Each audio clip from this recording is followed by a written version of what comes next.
Third Akhanda part 1, இப்போ இது Akhanda part 2. எல்லாருமே சூப்பர் ஹிட்ஸ். நம்ம கதை பேசிட்டப்போ ஜாஸ்தி டிஸ்கஸ் பண்ண மாட்டேன். அவருக்கு நமக்கு ஒரே ஒரு இது இருக்கு, wave length. So just one டேல எல்லாம் முடிஞ்சும் கதை ஓகே ஆகும். அப்புறமா நெக்ஸ்ட்டு லுக் டெஸ்ட்டு, அதுக்கப்புறமா ஷூட்டிங்கு. இந்த படம் வந்து 130 டேஸில் முடிஞ்சிச்சு. இந்த படம் எத்தனை லொக்கேஷனுக்கு போயாச்சு. ஜார்ஜியா, அப்புறம் இந்த மத்திய பிரதேஷ் அங்கே ஷூட் பண்ணாச்சு. திருப்பி ஆந்திரா இன்டீரியர் ஃபாரஸ்டில் ஷூட் பண்ணாச்சு. 130 டேஸில் இந்த படம் முடிஞ்சிச்சு. ஸோ ஏதோ தெய்வ சக்தி இல்லாமல் இதெல்லாம் நடிக்காது.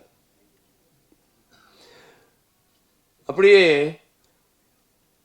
இந்த படம் வந்து அகண்ட தாண்டவம் இது ஒரு சீக்வல் இல்லை.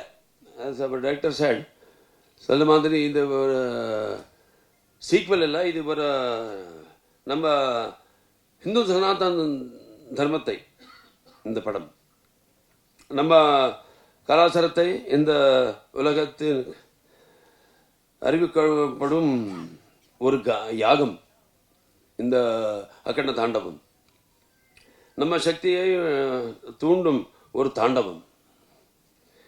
ஸோ இந்த படம் வெற்றி இந்த டீமுக்கு மட்டுமே இல்லை, நம்ம ஜாதி நம்ம தர்மத்துக்கும் வெற்றி.